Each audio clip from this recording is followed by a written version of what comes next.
ఎప్పుడన్నా వచ్చినా అన్న జాతరకు? చాలాసార్లు వచ్చినా, అంటే చిన్నప్పటి పెద్ద జ్ఞాపకం ఎక్కువ లేదు కానీ ఎంపీ అయినాక తెలంగాణ ఏర్పాటు కావాలని మొక్కి 2013లో అప్పుడు అనేక సార్లు వచ్చినాక ఒక మాట ఆగుతున్నది. 2014లో తెలంగాణ బిల్ ఫిబ్రవరి 13 రోజు పార్లమెంట్ ఇంట్రడ్యూస్ అయ్యే రోజే సేమ్ డే వనం నుంచి దేవతలు కిందికి మన గద్దెల కాడికి వచ్చారు అనేది లెక్క కరెక్టేనా కాదు? అంటే మనం 60 ఏళ్ల నుంచి జనం ఎట్లయితే తెలంగాణ కావాలి తెలంగాణ అంతకుముందు కూడా ఎవరు వచ్చినా బెల్లం ముద్దలు పెట్టుకొని జై సమ్మక్క సారలమ్మ జై తెలంగాణ శివరాత్రి ఉంటే కూడా అనుకుంటూ వచ్చేది. ఆ తర్వాత నేను అక్కడ అప్పుడు ఎమ్మెల్యేగా ఉన్నా 2009 నుంచి 14 వరకు.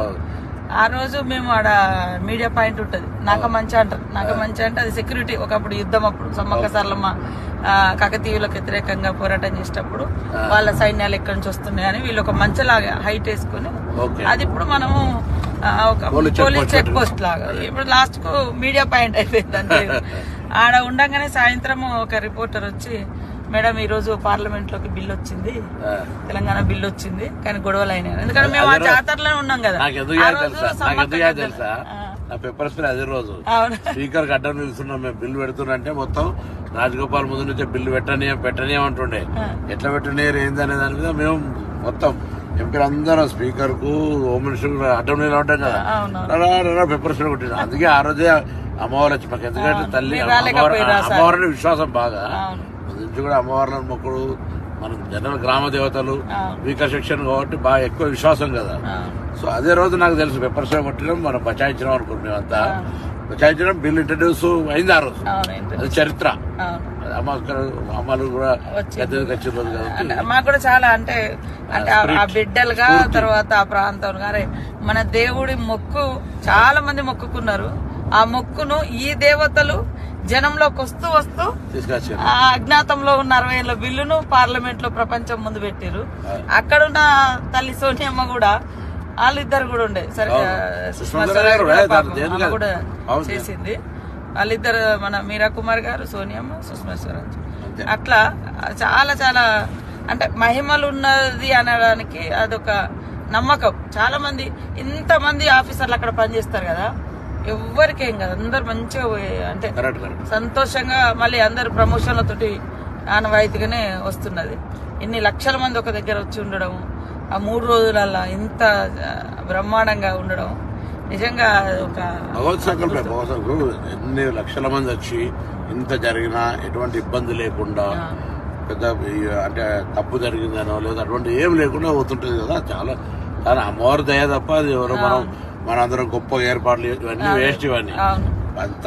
అందుకే ఇప్పుడు ఇలా కొత్తగా మేము మన ప్రభుత్వం రేవంత్ రెడ్డి గారు ముఖ్యమంత్రి అయినాక మనం అందరం కూడా మన 6 గ్యారంటీలలో మహిళలకు బస్ ఫ్రీ ఇచ్చినాక నేను కొంచెం భయపడ్డా. ఇంతమంది ఇప్పుడు రోజు 30 ఎంత జరిగింది అనుకుంటారు, 14 కోట్లు దాటిపోయింది.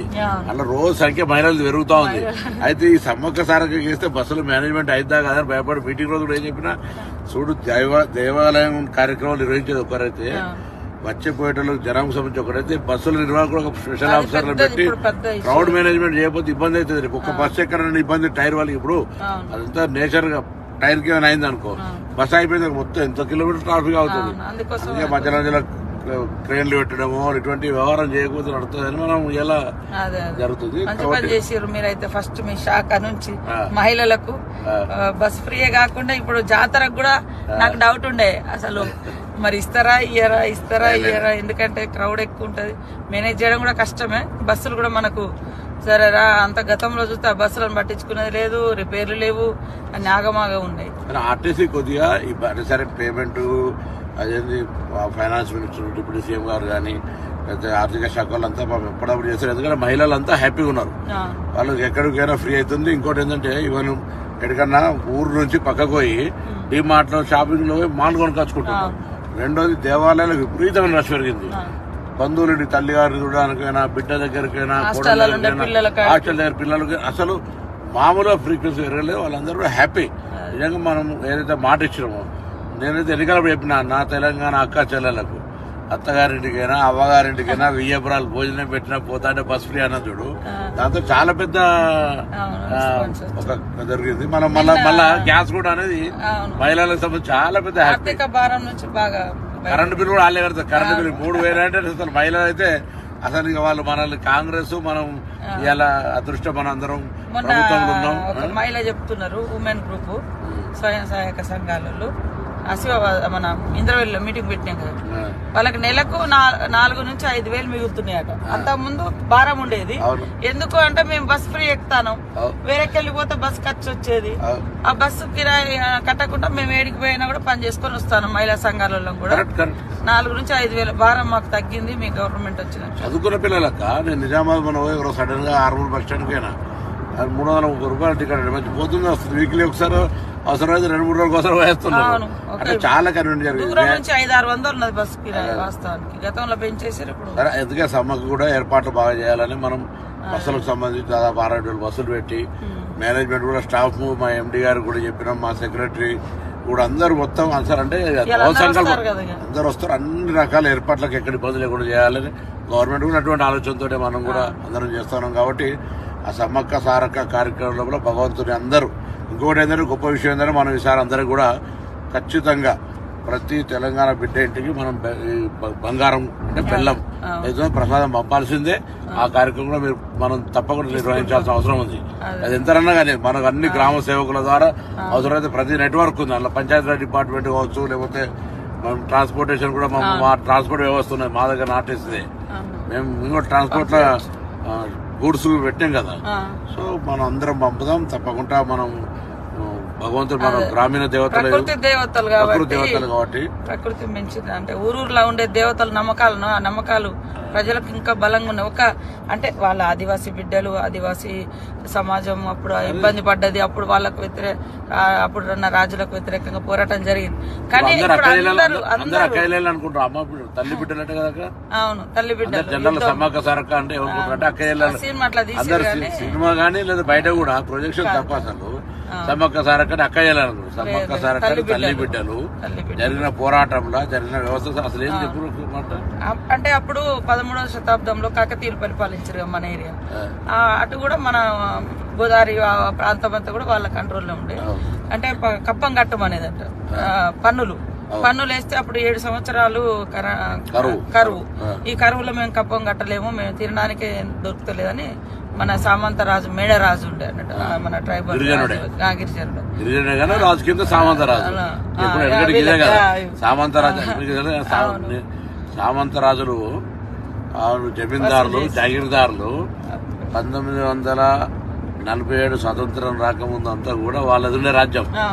మళ్ళీ ఎట్లయితే స్వతంత్రం వచ్చి మనం భారతదేశంలో విలీనమో వాళ్ళంతా కాంగ్రెస్ నాయకులు ఎమ్మెల్యేలు ఎంపీలు అయిపోయి మళ్ళీ ఇప్పటికీ అలాగే వస్తున్నారు. దాని తర్వాత తెలంగాణ ఉద్యమం వచ్చింది. మళ్ళీ ఆనాడేమో మనం ముక్తి కోసం విముక్తి కోసం అన్నాం. ఇలా నీళ్లు నిధుల కోసం ఆనాడు జరిగింది, మళ్ళీ ఇదే జరిగింది. ఆయనను ఇబ్బంది పెడితే మేము కట్టలేమంటే కాకతీయులు యుద్ధం ప్రకటించారు. వీళ్ళ దగ్గరేమో మంచి ఆధునికమైనటువంటి ఆయుధాలు, ఆధునిక ఆయుధాలు, మన దగ్గరేమో బల్లలు, బర్షలు, బాణాలు. అట్లా కూడా పాపం యుద్ధం చేసిర్రు.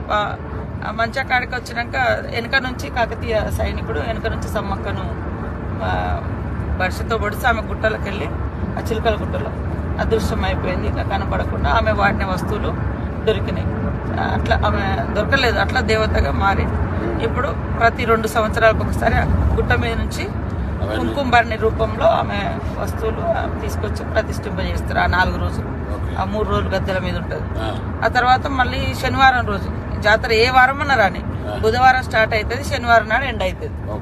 అది ఏ తారీఖు అన్నా కానీ ఏ నెలన్నా కానీ. వారాలు మాత్రం బుధవారం నాడు సార్లమ్మ వస్తుంది గద్దెల మీదకి, బేస్తవారం నాడు సమ్మక్క వస్తుంది, శుక్రవారం నాడు అందరు దేవతలు ఉంటారు. పగడిద్దరాజు, గోవిందరాజు. గోవిందరాజు ఏమో సార్లమ్మకు భర్త, పగడిద్దరాజు ఏమో సమ్మక్కకు భర్త. సమ్మక్క సార్లమ్మ తల్లి బిడ్డ, జంపర్నేమో కొడుకు, సమ్మక్క కొడుకు. అక్కడ ఆయన వాగుకాడ సెక్యూరిటీగా ఉంటాడు. అంటే అక్కడ ఉంటే ఆయన అంటే సైన్యాన్ని ఆపలేక అవమానంతో అట్లా పడి చనిపోయింది అనేది ఒక కథ. అంటే ఆ వాగుంది కదా జంపన్న వాగు గురించి, అక్కడ దాని పేరు ఒకప్పుడు సంపెంగి వాగు అని ఉండినట. ఆయన చనిపోయింది కాబట్టి ఆయన పేరు మీద జంపన్న వాగు అని వచ్చింది. ఇప్పుడు కూడా మనకు 21వ తారీఖు నుంచి 24 వరకు ఉంటుంది. 21 నాడు సార్లమ్మ వస్తుంది గద్దె మీదకి, 22 నాడు సమ్మక్క వస్తుంది, 23 అందరు దేవుళ్ళు ఉంటారు, 24 సాయంత్రం మళ్ళీ 4 గంటలకు మళ్ళీ యథావిధిగా చిలకలగుట్టకు సమ్మక్కి వెళ్తుంది, కన్నెపల్లికి సార్లమ్మ వెళ్తుంది, గోవిందరాజు అక్కడ కొండాయి విలేజ్ వెళ్తారు. మళ్ళీ అక్కడ వాళ్ళకు గూడులు ఉంటాయి, అక్కడ గుట్టలలో మళ్ళీ అక్కడ ఏ వంశస్థులు ఆ వంశస్థులు. మళ్ళీ ఇది అయిపోయిన తర్వాత నెక్స్ట్ జాతర కూడా ఊర్లలో మళ్ళీ చేస్తారు, తిరుగువారం జాతర. ఎదురు పిల్లలు ఇచ్చుడేమో ముందు వారం ముందే, వచ్చే వారం బుధవారం ఈ బుధవారం. చాలా మంది మన తెలంగాణలో అందరు కూడా జాతరకు ఉన్నదంటే ఖచ్చితంగా వేములవాడకు వచ్చి ఇక్కడ మొక్కులు తీసుకుని అక్కడికి వస్తారు. మొన్న మేము కూడా మా అమ్మ నాన్న అంతా ఫ్యామిలీ అంతా ఫస్ట్ ఆడికి వచ్చారు, ఆడికి పోయి తర్వాత ఇక్కడికి పోవడం మన శివరాత్రి జాతర. అసలు వేములవాడ మామూలు సోమవారం కదా, లక్షల మంది ఉంటారు. అవును, కానీ మారాలి, అది ఇంకా మార్చాలంటే ముఖ్యమంత్రి 100 కోట్లు ఇస్తాను ఇవ్వలేదు. అక్కడ ప్రతి శివాలయాలు నిర్లక్ష్యం ఉంటే సరే మేము ఇప్పుడు దాన్ని నేను మిత్రుడు శాసనసభ్యుడు రాజు కలిసి చేయాలనే ప్లానింగ్ చేస్తున్నాం. దానికి డెవలప్మెంట్ మన అందుకే వీటీడీ డెవలప్మెంట్ కూడా ముఖ్యమంత్రి గారి దగ్గర పెట్టాం. దీని లింక్స్ ఇప్పుడు నిన్న కూడా మనం బడ్జెట్ చదివినప్పుడు మనకు పెద్ద దేవాలయం వేములవాడ, నేను అన్నా కాకుండా అదే ఇవన్నీ చేస్తాము. ఏదైనా మొత్తానికి అయితే అక్క సమ్మక్క సారక్క పోతున్నాం, మంచి అమ్మవారిని మొక్కి ఈ కార్యక్రమం ఎటువంటి విఘ్నాలు లేకుండా అందరు భక్తులు వచ్చి మంచిగా ప్రభుత్వం ఇస్తున్న ఉచిత బస్సు కావచ్చు, అక్కడ మనం ఇప్పటికీ ఏర్పాటు చేస్తున్న సౌకర్యాలు కావచ్చు, ఏదున్నా లోకల్ గా మీరు నేను స్కూల్ ఓనర్ కూడా కోరుతా ఉన్నా, మీరు బస్సులో పోతా అంటే ఇవ్వండి. మీరు అన్ని బస్సులనే రావాలి, అందరు ఇళ్ళనే కాదు, స్కూల్ బస్సులు ఫ్రీ ఇవ్వండి. ఎవరికి వాహనాలు ఉంటే వాళ్ళకు వాళ్ళ ఫ్యామిలీ పోయినాడు ఇంకోరైనా పోతా అంటే ఇవ్వండి. అందరూ మొత్తం ప్రజా రవాణా మీద ఆధారపడితే కూడా ఇబ్బంది అవుతుంది. 2 సంవత్సరాలకు ఒకసారి వస్తుంది కాబట్టి అందరూ కూడా అన్ని రకాలుగా ఎవరు ఇప్పుడు భక్తుడికి దేవునికి ఎట్లా సాయం చేయాలనుకుంటే అట్లా సాయం చేయాలి. కొందరు ఉండేళ్ళు వేస్తారు, కొందరు 4 అన్నదానం పెట్టి కార్యక్రమం. అట్లా అందరు స్వచ్ఛంద సంఘాలు కూడా రాష్ట్ర వ్యాప్తంగా ప్రజలకు వచ్చి అన్ని సౌకర్యాలు ఏమైనా కూడా ఒకటి నీళ్ళు ఇచ్చడం, నీళ్ళ సప్లైయర్లు కావచ్చు, భోజనం వాళ్ళు కావచ్చు, లేదా ఇతర స్నాక్స్ ప్రిపేర్ చేసే చాలా మంది ఇప్పుడు అటువంటి ఎవ్వరికి వాళ్ళు వచ్చి సాయం చేయమని కూడా మనం అందరం కూడా ప్రభుత్వం తరఫున కోరుతాను. ఈ సమ్మక్క సారక్క అనేది రాష్ట్ర ప్రభుత్వ కార్యక్రమం, జాతీయ స్థాయిలో కూడా గుర్తించాలని చెప్తాను. ఇప్పుడు మాట్లాడతారు నేషనల్ ఫెస్టివల్ చేయమంటే అది కూడా చేయాలి. ఇలా ఇవన్నీ ఉన్నాయి, ఇవన్నిటికి సంబంధించి తప్పకుండా మనం మళ్ళీ ఇప్పుడు 4-5 రాష్ట్రాలలో వస్తారు, ఛత్తీస్గఢ్, మధ్యప్రదేశ్, ఒరిస్సా, మహారాష్ట్ర, ఏదో వేములవాడ ఇక్కడికి మహారాష్ట్ర చాలా మంది వస్తారు సమ్మక్క సారక్క. సో అందరి పండుగ ఇది, అందరు కూడా దీనికి సహకరించి ఈ కార్యక్రమం విజయవంతం కావాలని చెప్పి మళ్ళా మా ఏరియాకి వస్తున్నారు. వరంగల్ జిల్లా ఉమ్మడి జిల్లానే కాదక్క, కాబట్టి మళ్ళీ ఒకసారి అందరం కుటుంబ పరంగా కూడా వస్తాం.